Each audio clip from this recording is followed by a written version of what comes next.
Hello, hello, and welcome back to another episode of The Way of the High Priestess. I am so excited to have this guest on today's show. I was recently on her podcast and we had a very juicy conversation about so many things, in particular, sexual healing and our sexual healing journeys. So today we're going to be diving into sexual healing, to conscious uncoupling and the closing of relationships and what that journey looks like, to talking about this concept, this idea of it can be easy and how to really embody that. So today I'm really excited to have Lauren Megan on the show. She's an embodiment and leadership coach, a healer, a conscious mother. Definitely want to get into that. Partner, speaker, and podcast host of The Lauren Megan Show. She uses modalities like Reiki, somatics, and the Akashic records on the quantum field. She heals and coaches women to embody conscious pleasure, purpose, and impact. And her mission is to help women heal, unravel, and decondition from the beliefs and generational traumas that keep them from speaking their truth, owning their purpose, and receiving the endless amounts of orgasmic bliss they deserve. Oh my God, yes. That's so great, girl. Welcome to the show. I'm so happy to have you here. Oh my gosh, thank you, Lee. I'm so excited. Yeah. Okay. So, oh, where do we begin? Let's talk about the really juicy stuff first because this is a continuation of our conversation from your show Mhm. where we talked about sexual healing and tapping into our sexuality as an avenue to healing. Can you just share what that journey has been like for you? Either, the moment where you had your like deep reconciliation to where you are now. Like what was that like for you? Yeah, so I think I have to go back a little bit to like how I was raised. So I was raised in a Catholic household. I went to Catholic school for 13 years and I was raised by very strict Spanish parents. So the talk of sex never really happened. I think my mom read a book to me about, I vaguely remember it being about a man and a woman who laid in bed together, and then the woman got pregnant, and I was left like, what? What happens in that process? So me exploring sexuality as I entered middle school and high school, it felt very taboo and shameful. And I was introduced to porn at a really early age. So a lot of what I learned was from the porn industry. And with that, kind of expanded out that shame. And I don't think I fully healed it. And I don't know if I've fully healed it at this point. But it wasn't until I got pregnant with my daughter where I started to connect to the sacral. And I started to really understand that, the sacral in the womb not only creates a baby and creates life, but it is life force energy. And that's where the Shakti is stored. So I made a very big decision when I was pregnant to have a natural birth outside of a hospital. And I got a lot of backlash for that, and a lot of people who told me I wouldn't be able to do it. And I trusted my body and I trusted myself, and I did. I mean, it was a very hard, it was a hard experience, and it was a lot of me leaning into myself and surrendering, which I think we're going to talk about a lot with the ease and the surrendering. But through the birth experience itself, I was in labor for 32 hours in total. I was in active labor at 9 centimeters for about 12 hours, which is pretty unheard of. I don't know many women who have been in active labor at 9 centimeters for that long. And I hit this point where I basically was giving up on myself, and I was experiencing pretty intense back labor. So basically, sometimes babies like to do little twists and turns inside of us as we're delivering. And my daughter, I should have known then, but my daughter decided to flip on me. And yeah, I had very intense back labor, and I was in the water. And I was telling my midwife and the birthing assistants and my doula, I'm like, I can't do this anymore. You need to send me to a hospital and like cut me open and just get this baby out. And my midwife looked at me and she was like, you have to stop fighting your contractions. She's like, you're fighting your baby. You need to lean back and surrender. And I remember leaning back in the water, and for whatever reason, my contractions stopped for a few moments. And my partner, my now ex, just like basically told me like I was mumbling a bunch of stuff, and I like dozed off for a minute. But what I remember from that experience is that I leaned back in the water and I connected with Mother Mary, Jesus, and God. And I basically told my daughter, I was like, I'm ready for you. Like, it's time. I'm ready to meet you. And after that, it was time for me to push. Yeah. So that was like the first like real experience of this is what the healing's going to be. This is what the work's going to look like, is this process of surrendering and trusting and leaning in. And that's what I've continued to do. So after birth, I mean, that's a trauma within itself on the female body and the system. And although I had a lot of support, I felt alone a lot. And there's a lot of disconnect that began to happen. I mean, it was happening previously, but with my partner and myself after the baby was born. And I really had to take like ownership of my sexuality and ownership of my pleasure. And I began to heal. Like I began to self explore, and not in a way just to like get off, which I think used to be what masturbation was to me, where I would just like get off and it was like something to release. And I never even felt satisfied, where I really began to tap in and lean into self pleasure for the purpose of pleasure and connection with me. And through that process came a lot of clarity and a lot of self liberation, um, and where I am now. Yeah. Oh my gosh, I was tearing up as you were sharing that story. That's that is, I mean, a religious experience, and I mean separate from Yeah. religious bodies, but an experience of God, Yeah. of oneness, of absolute surrender. I want to go in so many different directions. Wow. Thank you, first of all, for sharing that story. That's incredible. What what does your self-pleasure ritual look like now? Because so many people talk about self-pleasure, and I think there's still a vagueness to it for a lot of women because self-pleasure is equivalent to masturbation. You Yeah. you go in, you get it done, and you get out and you move on with your day. But what does that look like? Because I want to talk about the bigger picture of what taking ownership and agency of our sexuality and pleasure looks like. But let's start with the practical, like on the ground level. What Yeah. does that look like for you? Yeah. So, my favorite way, I mean, being a mom and a business owner, you have to be like really intentional with pleasure and incorporating that into your day to day. And the first thing that's really downloading in is I started to practice in the shower, and not to, orgasm, but just to feel in my body. Like I felt so disconnected from my body. And I also think that that's why my labor experience was so long, because I didn't fully trust like, as much as I can say I trust myself, there was definitely this resistance that I had within myself.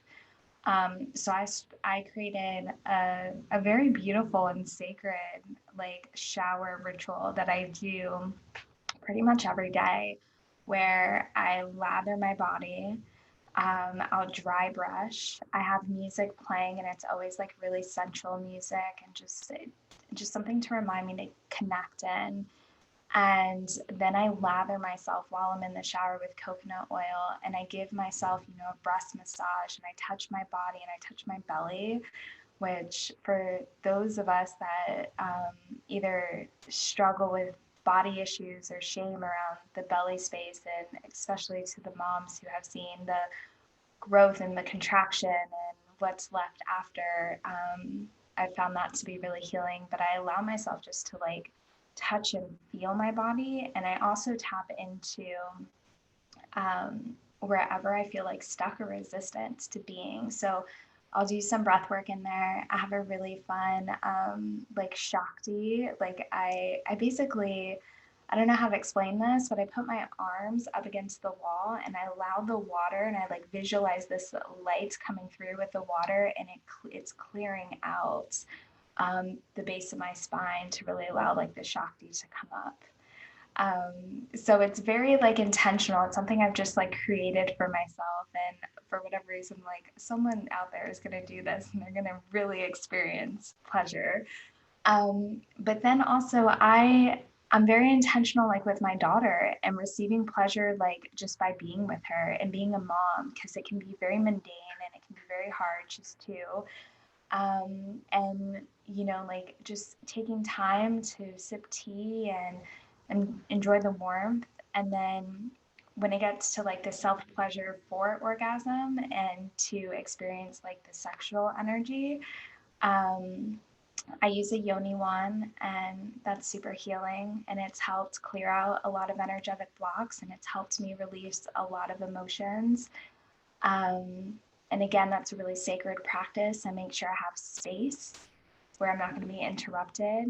And then from there, I allow myself to experience orgasm and um, not to get to a destination, but just to like receive the whole experience, if that makes sense. So there's so many different ways where we can really like infuse this pleasure practice into our day to day. And I think that helps, especially for those of us who maybe haven't had the best experience when it comes to sex within itself. Because I actually have been reflecting on this. I used to cling and like grasp, especially like during intercourse, where I was just, my whole body would tighten up and I couldn't figure out why. And it's because I held so much there and it didn't feel safe. So I really have grounded into creating safety in my body, and then from that space being able to experience the pleasure. Yes. Mm. I'm grateful that you talked about a non-sexual self-pleasure practice and a sexual self-pleasure practice. I think it's very easy to lump them all together and not recognize that we can receive so much pleasure in a shower, in spending time with our little ones or loved ones, in going for a walk. And we can also experience sexual pleasure. And it stood out to me the way you said it. You said, I allow myself to experience orgasm. Yeah, There's an allowance. It's not I make myself come, or, and that's cool too. But yeah, there's a surrender even in that, and a trust that if I allow myself to open, the experience, whatever experience is meant to arise, will arise within me. yeah, And it's yeah, okay. So that there, you said a word earlier, or you were talking about trust and surrender in the birthing process specifically, and now in this context. Do you remember what some of the last thoughts you had were before you decided to surrender and lean back when you were giving birth to your daughter? And I ask that because I've been at that ledge so many times where I'm like, okay, I'm going to fall over. And falling over into our limbic brain means death. Like we're going to die if we surrender. This is going to demolish us, destroy us, whatever it is, whether that's financially or professionally or romantically.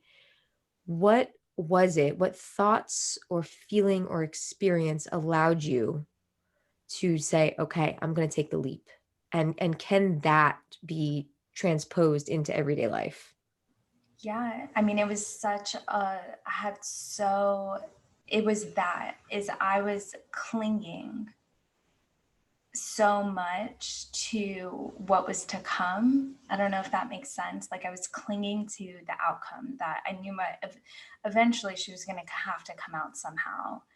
And that clinging, I mean, it's such a theme. Like, like even as I'm saying that, I'm like, this is a theme. I just wrote a whole post about it. recorded my own like a solo episode about this, but I like to me it never fully felt safe to let go. And I think that that's really what it comes down to is, I mean, like I'm so grateful I had the birthing team that I had because it had to be reflected back to me first. I don't know if without the support of my doula and my partner and the midwife, especially her saying, I mean, those words will always stick with me. You're fighting your baby. And I've seen that theme happen my whole life where I'm fighting to survive. I'm fighting to keep up. I'm fighting to receive pleasure. So it was letting myself kind of get to that edge and get to that point where it's like, there's nowhere to fight. Like, there's nowhere to go from here. And the only choice you have at this point is just to lean back. That's the only choice. So now in life and business and all of it, there's always an edge that I get to. I think we're always going to edges and like kind of pulling ourselves through, but that's the key right there is that I no longer push through, I pull myself through.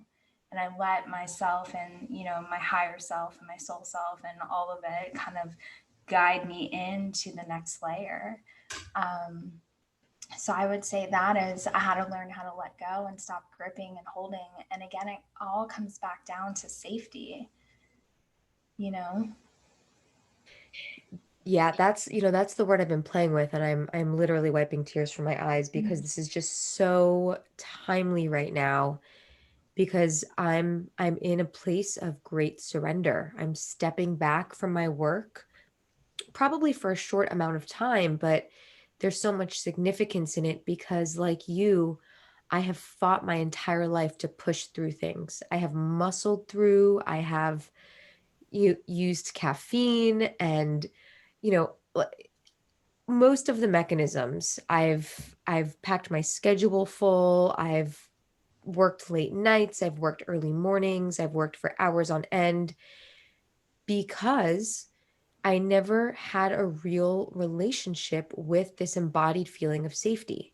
Yeah. There was the thought of it maybe, but even the thought of safety was future paced because I'm like, I will be safe when I have this much money or these many clients or this, it looks this way, or I'm this size, or, whatever it is.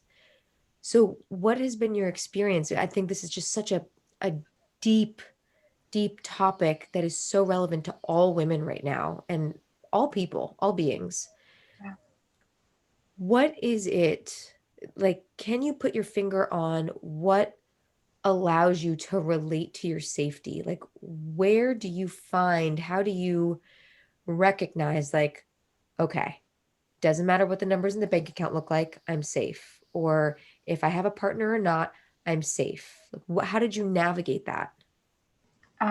Like simple answer, I learned how to connect to my little girl because it comes down to her. You know, she's our little girl or little boy, however you identify.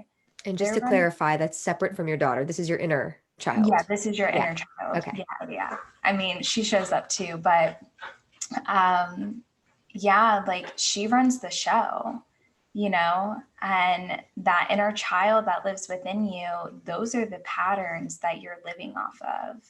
So I had to learn how to, and I fought her too, and I still fight her as well. And there's parts of her I just connected with like a 12-year-old version of me, and she was very angry and she was very like she felt abandoned and alone. And it took a lot for me to see her, and you know, you're seeing her in your mind's eye, and at the same time, because your body mirrors the mind mirrors the body, you're seeing her in your mind's eye, but you're also dropping into your body and you're seeing in your body where she is, where she's stored.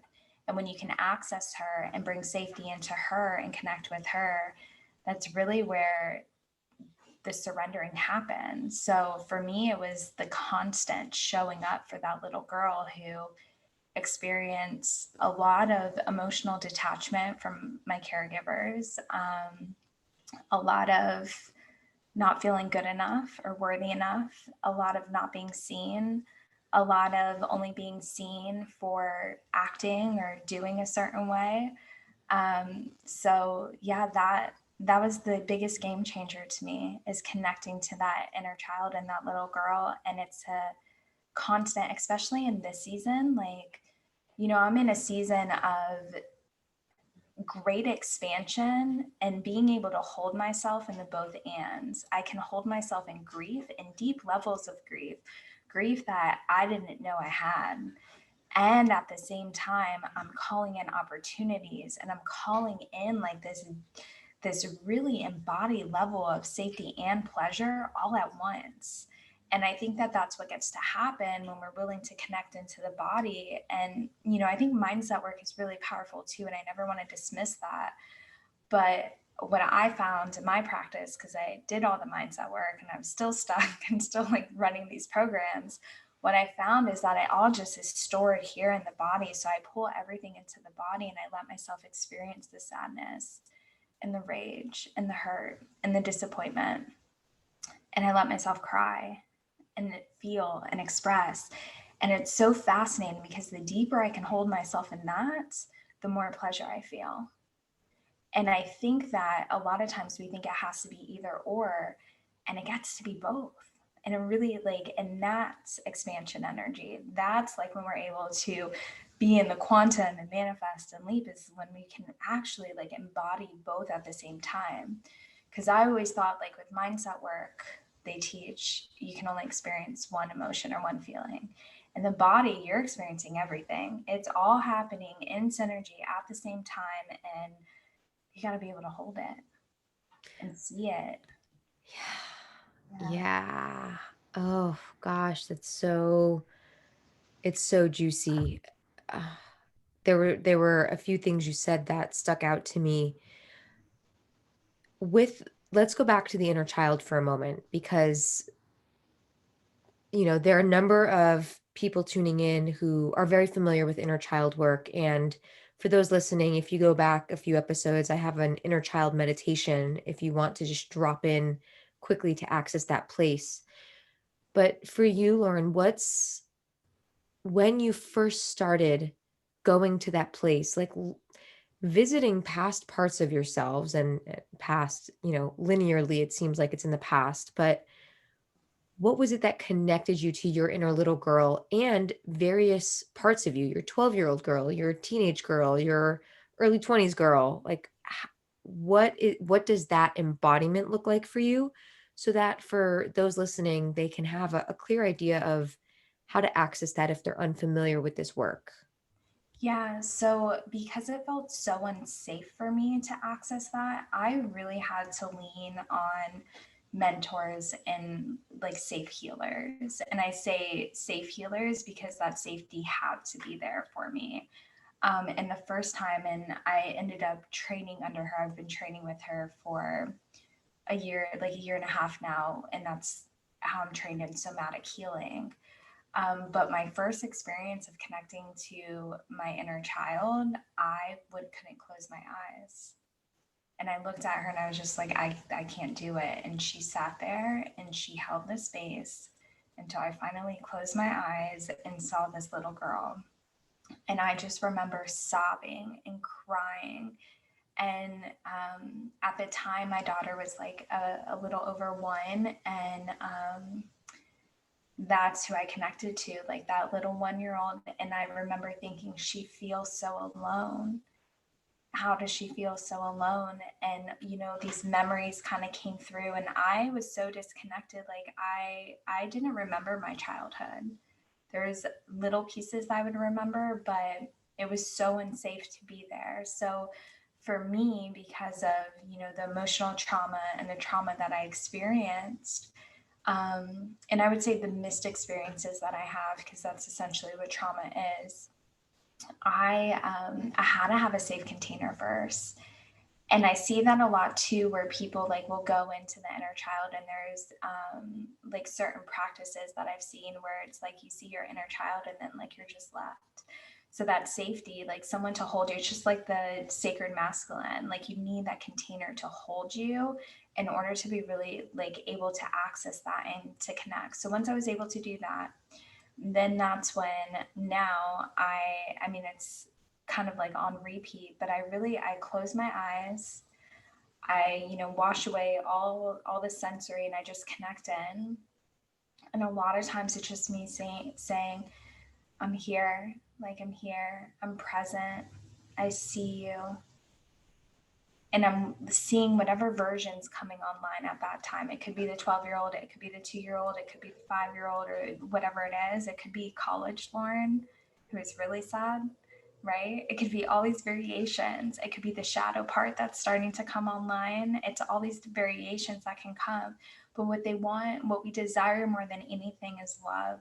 And through love, we have this ability to be seen, to be heard, and to be witnessed. So if we can give that to ourselves and to those parts that felt abandoned, just by that, just by touching our heart or touching our womb space, touching our body and saying, I'm here, we're safe. And it's not an affirmation that you're saying, like just to say it, it's like this felt sense of, I'm here and I'm not going to leave you. And you're safe. And whatever's to come, I will still be here. And you just breathe that in and you just be in that. And that's how you begin to alchemize this fear of surrender, this fear of letting go, this fear of the unknown. When we can see ourselves first and hold ourselves first. Yeah, that came full circle. Inner child work to alchemize the fear of the unknown and to learn how to surrender. It's it's such a simple yet profound practice. And I love how you describe that through the body. I have found such similar and the same words appear to me. I'm here. Like those words appear to me every time. And through the body we start to like settle into that presence for all parts of us. And like you mentioned, even the shadow parts, especially the shadow parts, settling in and holding space for our jealousy, our defensiveness, our anger, our rage, our sorrow. I love that you also talk about touching ourselves. There's something that I have found so cathartic, and I've done this many times because, as adults, we operate and behave in a certain way that seems adult-like, mature, articulate, whatever. But so often there are parts of us, especially in conflict, especially in challenging situations, where we're not fully there as adults. We're there as the children who are hurting in a previous situation that brought on a similar somatic experience, whether that was the experience of abandonment or betrayal or, abuse, whatever it was. So there's something so special about touch. And often I'll grab my opposite arm with my opposite hand as if I'm hugging myself, and I'll just squeeze my arms, and I'll use words that a 4-year-old could understand. Like, Yeah. I'm here. I love you. You're safe. I've got you. Nothing any more complex than that, so that that part of my body and brain can receive the message, can receive the feeling of safety, and can receive my presence without some intellectualization of the process. And so that touch is so vital. Those loving, understandable, accessible words and the feeling just showing up as present to that experience where both the giver of the experience and the receiver and the witness of the experience as well. So, wow, thank you. Mhm. I just appreciate you sharing that. Awareness is so profound. Yeah. Like with all healing, the first step is awareness. And even through awareness, like that can be enough too. I think that it's we we're conditioned to overthink conceptualize and to make this very complicated. And I have a few like beliefs around that because that keeps us stuck in the patterns and in the cycles. But it's really simple. It's really that simple of just connecting to the body and holding yourself and touching yourself and sitting, like really like being in the fact that you're here, like you're present in this moment. And that's enough. And that's what activates the sacred feminine, like that high priestess energy is what gets activated through that. Is the she's present, aware, compassionate, bold. She's all of these things in one. She's the warrior and the goddess. She's sensual, and she has that little fighter in her, you know, and it's never too much. It's always enough. So I think when we can pull that Mm. into, that just channeled in, but when we can pull that into, that's really like how we begin to embody this high priestess that I believe all women get to access. Yeah. Yeah. It's never too much. It's always enough. Mm-hmm. I love that. I mean, how many of us have felt worried about being too much? And it's always enough. It's never not enough because how many of us have also been in deep fear around not being enough? Yeah. There's that. You said it's simple. Like we're closing our eyes, we're touching ourselves, we're just being there. Our presence is enough. I'd love to wrap up with that, like this idea of it can be easy or it can be simple, Yeah. right? It's what as we're having this particular conversation, because of course, people use all sorts of modalities. They read all sorts of books, listen to podcasts, and it's wonderful. And there's this idea that it's like it's got to be hard and arduous, and we have to do all of our inner child work and heal all of our trauma and see all of our shadows before we can finally rest, finally feel okay and safe, finally receive pleasure. So, this idea of it can be simple, just what comes up for you as we're talking about that? Instantly, the fact that it's not a sprint, like this is a journey that we're on. And I don't even want to say it's a marathon because then there's a destination, but it really is just this journey that we get to be on. And we like there's so much power in just letting the body lead us and guide us. And I think that when we fully like connect in, and I might be repeating myself here, but there's also a lot of power in repetition. um but when we can fully like connect into our body and let our body guide us through the next steps, and sometimes that is rest, and that's healing within itself. There's seasons for everything, especially as women. We're cyclical, we're always moving and we're always flowing with the season. So sometimes there's a season for rest, and sometimes there's a season to like really take action and be seen.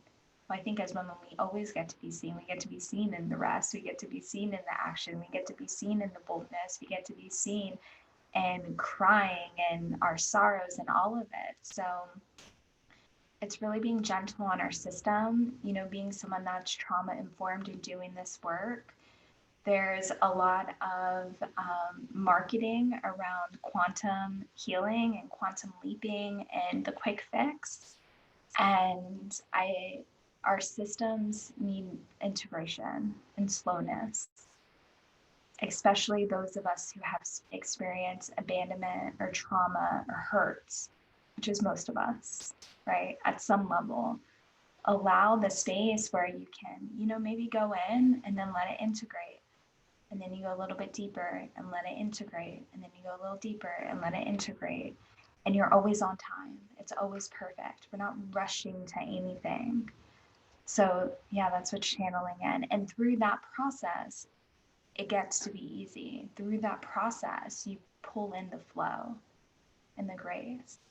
But it's not easy if you're like when we're fighting and we don't have that container again, that like safe masculine container, we're just chaotic. It's just this sporadic energy. What we want to do is pull our energy back into our body, So that feels held and supported, and then the flow comes.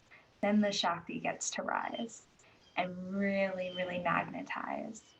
So, yeah, that's what's coming through. I love that. And you've had like these, just these little snippet sayings, like you're right on time, you're always on time.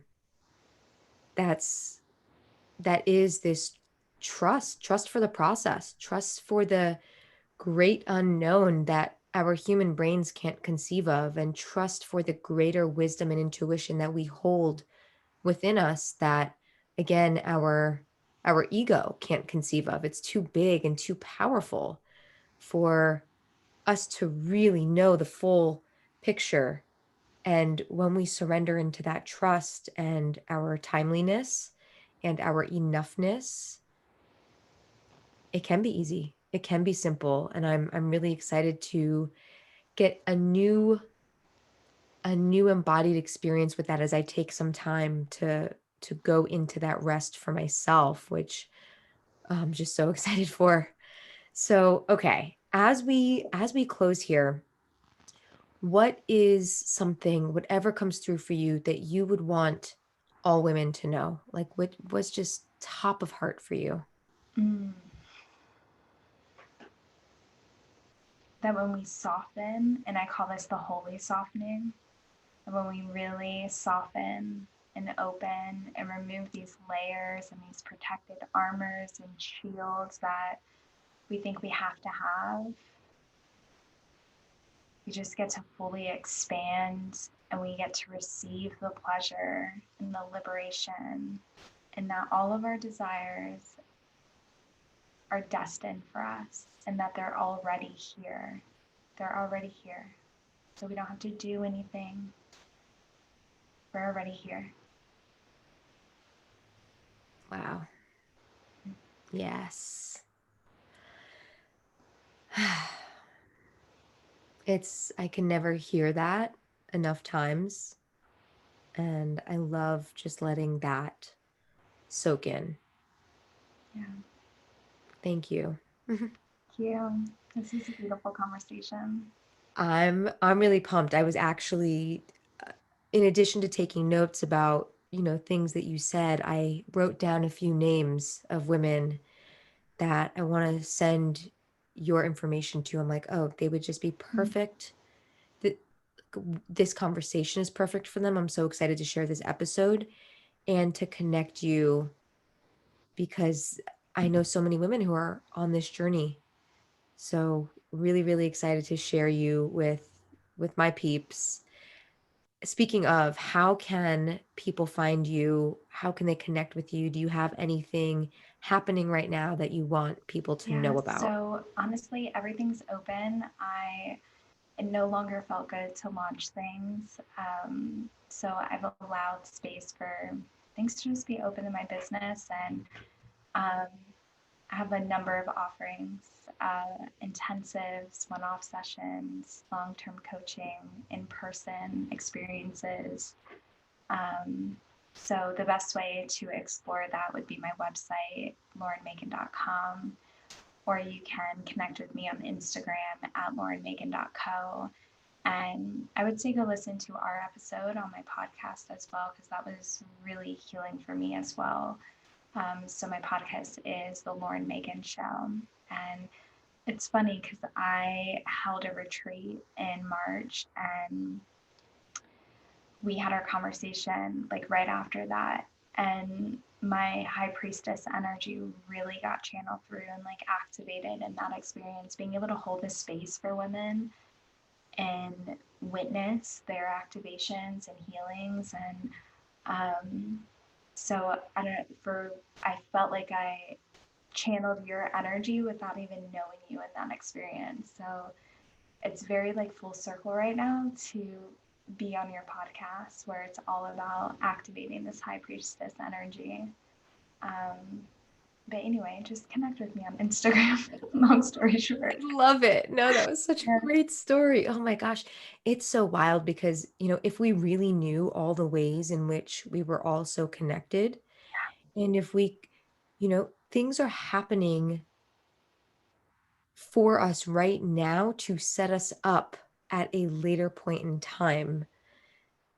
And it's all being, what's the word I'm looking for? It's all being there's a word, but it's all happening here for us. It's all being planned. It's all being Yeah, the universe conspired. is organizing everything for us. Like the ultimate event planner, the Yeah. universe. Oh Could my you gosh. I mean, imagine? it's literally what happened. It's so, I mean, when you really like take a second to like digest it, it's just like, wow, like we are such divine beings and we're so connected Yeah. to the divine. And I feel like that could definitely be a part too of like we get to access that, like that divine energy, and we are that universal oneness energy. Yeah. Yeah.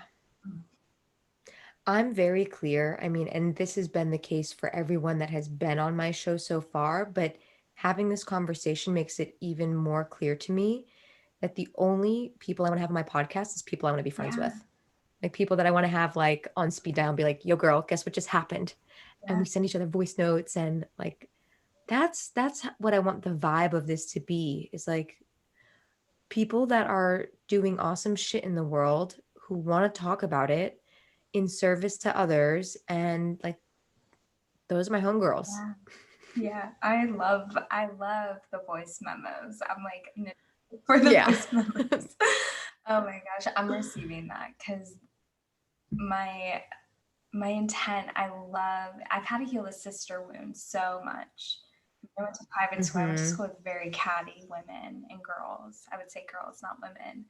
Um, but through like all this healing and connecting back into my truth, my body, and my worthiness, I've been able to call in some of the most amazing, beautiful women. And there's the competition's not there. It's just, Mm-hmm. I don't want to say women supporting women because that's a little cliche, but it's just like we see each other. That's the best way to say it. Like we see Mm-hmm. each other in all of it, the celebrations, the hurt, all of it. And so I'm grateful Yeah, for that. Yeah. me Yeah. too. Yes, Mm-hmm. girl. Celebrating and other women get to hear that this is possible for them by listening to something Yeah. like this and tuning in. So, thank you for bringing that energy. Thank you for bringing yourself fully and your open heart. I'm so excited to share this out, which will be coming out very soon. So, stay tuned. And yes, I'll share all of your information in the show Thank notes. you. Beautiful. To everyone listening, I know you received so much value from this. Please go ahead and if this is an episode that you resonated with, take a screenshot, share it on social media, tag Lauren, tag me, because we want other women to have access to this content and these conversations. So please share the love, pay it forward. And until next time, wishing you all so much love and good vibes.